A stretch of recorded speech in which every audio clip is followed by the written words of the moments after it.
Les voy a contar el caso de Kenny Waters y su hermana Betty Waters. Un hombre fue encarcelado injustamente y su hermana, que era mesera, decidió dejar ese trabajo para convertirse en abogada y sacar a su hermano de la cárcel. Lo increíble es que 18 años después lo logró. ¿Cuál es su historia? Te lo cuento, mi nombre es Daniel Novelo. El 21 de mayo de 1980 en Massachusetts, una mujer había ido a visitar a su suegra aproximadamente a las 10:45 de la mañana. Cuando entró a la casa se llevó la sorpresa de que su suegra estaba tirada en el piso, tenía líquido rojo y ya se había ido de este mundo. Esta mujer se llamaba Catherine Wright. Inmediatamente llamó a la policía y cuando llegaron al lugar para hacer inspecciones, las autoridades se dieron cuenta que faltaban cosas de valor, joyas, dinero. Entonces comenzaron a tener la teoría de que tal vez se trataba de un robo. Además se habían encontrado huellas y cabello que no eran de la víctima y un arma que estaba tirado en la basura manchado con dos tipos de sangre. Entonces la policía decidió abrir el caso. Comenzaron a hacer interrogatorios a varias personas y entre estas personas se encontraba Kenny Waters, un chico de 26 años que creían que podía ser un sospechoso del crimen porque vivía con su novia llamada Brenda cerca de la casa de Catherine, además de que trabajaba en un restaurante que Catherine frecuentaba bastante y también porque antes había tenido problemas con la justicia. Sin embargo, cuando la policía lo llamó al interrogatorio no le encontraron ninguna prueba, ya que Kenny tenía una buena coartada. El día del crimen había trabajado hasta las 9 de la mañana. Luego un compañero lo llevó a su casa para cambiarse de ropa e ir al juzgado por un juicio que tenía pendiente. En ese lugar permaneció hasta las 11 de la mañana y ese día se había encontrado con policías que ahora lo estaban interrogando. Entonces, por esta razón y porque sus huellas no coincidían con las que habían encontrado en la escena, es que Kenny no fue incriminado. Pero pasaron los años y el caso seguía sin resolverse y un hombre llamado Robert Osborne, que ahora era el actual novio de Brenda, o sea la exnovia que tenía Kenny en el momento que sucedió el crimen, fue a la policía porque supuestamente tenía información precisa y le pidió dinero a la policía para que él pudiera darles esta información. La policía aceptó y este hombre les confesó que supuestamente su novia Brenda le había contado que cuando era novia de Kenny, él le dijo que había mandado al otro mundo a una mujer.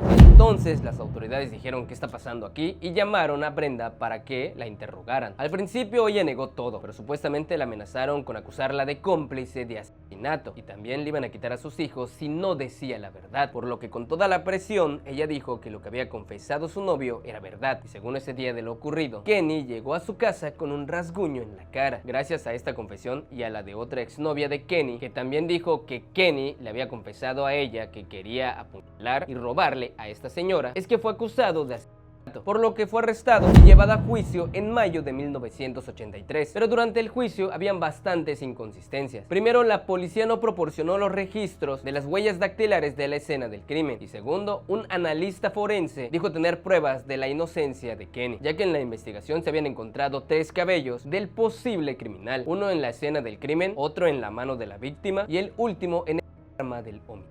Pero ninguno de ellos coincidía con la víctima o con Kenny. Lamentablemente, como la justicia es realmente buena, sarcasmo por si no lo entendieron, esto último que les acabo de contar no fue tomado en cuenta y Kenny fue declarado culpable y sentenciado a cadena perpetua. Tanto Kenny como su familia quisieron apelar varias veces para que se realizara un nuevo juicio, pero todas sus apelaciones fueron denegadas y Kenny fue llevado a una prisión de máxima seguridad. Su familia lo iba a visitar constantemente y su hermana Betty, cada vez que lo frecuentaba, se daba cuenta que Kenny cada vez estaba más bajoneado, no tenía ánimos y parecía que ya no tenía intenciones de seguir vivo. Así que ella, con la intención de animarlo, le dijo que contrataría un nuevo abogado para demostrar su inocencia. Aunque Kenny escuchó lo que le decía a su hermana, no mostró ningún gesto. Y después de unos minutos, Kenny le contestó a su hermana: ¿por qué no te conviertes tú en mi abogada? Kenny sabía que nadie que esté relacionado con él le pondría tanto empeño como su hermana. Entonces prácticamente llegaron a un acuerdo. Él se mantendría con vida y Betty estudiaría la carrera y después se encargaría del caso, aunque le tomara muchísimos años. Para ese entonces Betty estaba trabajando como camarera para poder mantener a sus hijos y primero comenzó a estudiar la prepa porque no la tenía, para que después se fuera a la universidad. Al principio el trabajo y la escuela lo estuvo haciendo al mismo tiempo, pero luego fue difícil y tuvo que dejar el trabajo como mesera. Estamos hablando que fue un proceso de muchísimos años y mientras estaba estudiando leyes contactó a una asociación sin fines de lucro que se dedica a ayudar a personas que afirman haber sido condenadas erróneamente. Esto lo hacen a través de pruebas de ADN específicas especializadas. Betty sabía que estas pruebas ayudarían a demostrar que su hermano era inocente, porque en el momento en el que Kenny fue condenado, estas pruebas no existían. Fue entonces que para el año 2000, Betty comenzó a pedir a la policía las pruebas que habían recogido en la escena del crimen. Al principio le dijeron que estaban perdidas. Gran trabajo de la policía. Según ellos, posiblemente habían sido destruidas al finalizar el caso. Pero esta mujer no se dio por vencida, siguió insistiendo hasta que pudo encontrar las pruebas olvidadas en un almacén que se encontraba en el juzgado. Entonces Betty, con la ayuda de esta asociación, llegaron a un acuerdo con la oficina fiscal del condado para permitirles que un laboratorio privado realizara pruebas de ADN con la sangre del asesino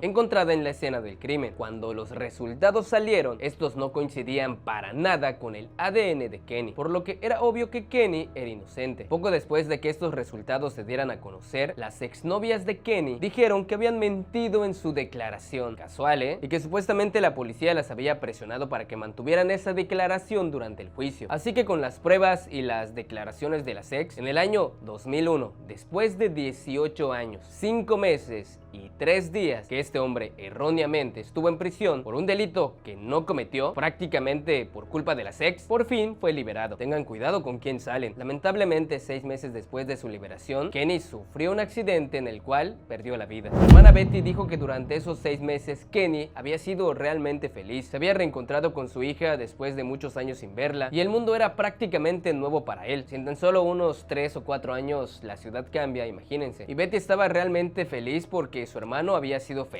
en el tiempo que estuvo libre. Lamentablemente le duró muy poco. Después de esto, Betty realizó una demanda en contra de la policía por manipulación de pruebas y también por acusarlo falsamente. Fue así que en el año 2009, después de varios años, la familia de Kenny recibió una indemnización de más de $10 millones por el tiempo que Kenny estuvo encerrado y también por los daños físicos y morales que había sufrido, aunque ese dinero no devuelve el tiempo perdido. Este es uno de los casos que dan bastante coraje, no solamente por el mal trabajo de la justicia, sino que por culpa de las ex, este hombre pasó 18 años en la cárcel por un crimen que no cometió. Y la verdad, la persona que merece un gran aplauso es su hermana, porque prácticamente inició desde cero. No tenía ni la preparatoria, la terminó, se fue a la universidad y estuvo a cargo del caso. Y si no fuera por ella, Kenny jamás hubiera estado libre. Claro, aunque solo fueron 6 meses. Ahora sí que la familia nunca te abandona. Lo que me da duda es que si agarraron a la persona equivocada, ¿dónde está el verdadero culpable? Eso quiere decir que durante muchos años, la persona que a Catherine seguramente estuvo allá afuera durante muchos años y tal vez siguió haciendo lo mismo. Doble combo para la policía. Mal trabajo, agarraron a una persona inocente y dejaron libre a la persona culpable. Genial, bravo por la policía. Pero bueno, a todo esto, ¿ustedes qué opinan? Mi nombre es Daniel Novelo.